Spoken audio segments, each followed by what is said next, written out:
इस वीडियो में आज का विषय है काल के भेद। इसके अंतर्गत आज हम जानेंगे कि वर्तमान काल किसे कहते हैं, इसके कितने भेद हैं तथा इसकी पहचान किस प्रकार से की जाती है।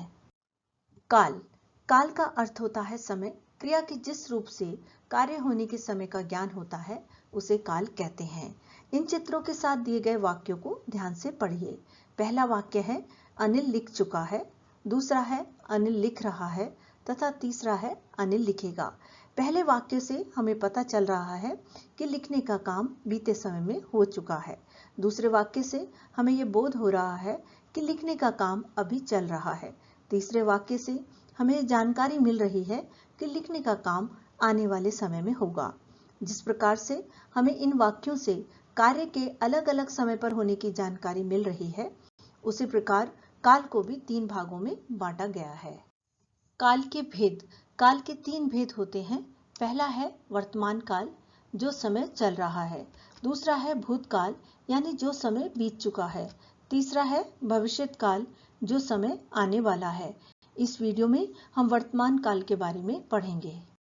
वर्तमान काल क्रिया के जिस रूप से कार्य का वर्तमान समय में या जो समय चल रहा है उसमें होने का बोध होता है, उसे वर्तमान काल कहते हैं।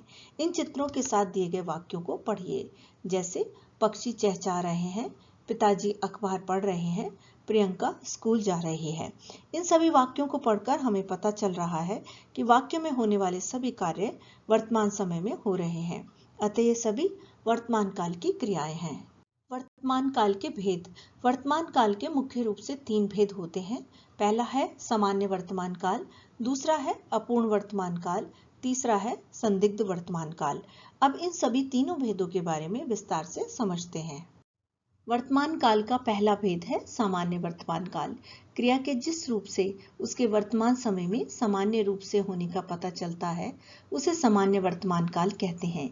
इन वाक्यों के अंत में क्रिया के साथ ता, ती, ते, है, हैं, हूं, हो आदि का प्रयोग होता है।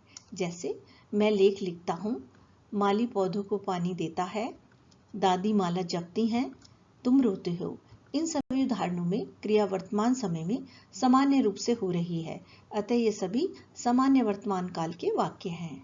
वर्तमान काल का दूसरा भेद है अपूर्ण वर्तमान काल। क्रिया के जिस रूप से ये बोध हो कि वर्तमान में कार्य चल रहा है, अभी पूर्ण नहीं हुआ, उसे अपूर्ण वर्तमान काल कहते हैं। इसमें क्रिया के साथ रहा है, रही है, रहे हैं आदि शब्दों का प्रयोग होता है। जैसे बच्चे खेल रहे हैं, वर्षा हो रही है, श्याम सो रहा है, मैं पत्र लिख रहा हूँ। इन सभी वाक्यों की क्रियाओं से हमें ये जानकारी मिल रही है कि कार्य अभी चल रहा है, पूर्ण नहीं हुआ, अतः ये सभी अपूर्ण वर्तमान काल की क्रियाएं हैं। वर्तमान काल का अगला भेद है संदिग्ध वर्तमान काल। जब क्रिया के वर्तमान समय में पूर्ण होने में संदेह हो, वह संदिग्ध वर्तमान काल होता है।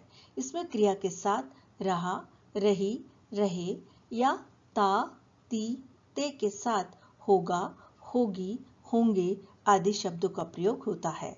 जैसे सूर्योदय हो रहा होगा, हलवाई मिठाई बनाता होगा, माताजी खाना बना रही होंगी, सुधा पढ़ती होगी। इन सभी वाक्यों की क्रियाओं से हमें उनके वर्तमान समय में घटित होने में संदेह हो रहा है, अतः ये सभी संदिग्ध वर्तमान काल के उदाहरण हैं।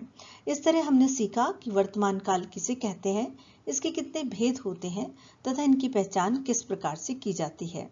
इस विषय से संबंधित अगले भाग में हम भूतकाल के बारे में चर्चा करेंगे।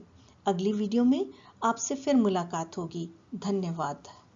यदि आपको ये वीडियो पसंद आई हो तो चैनल को सब्सक्राइब करें, लाइक करें, मित्रों के साथ शेयर करें और बेल आइकन को प्रेस करना ना भूलें ताकि आपको मेरी नई वीडियो की नोटिफिकेशन मिलती रहे। धन्यवाद।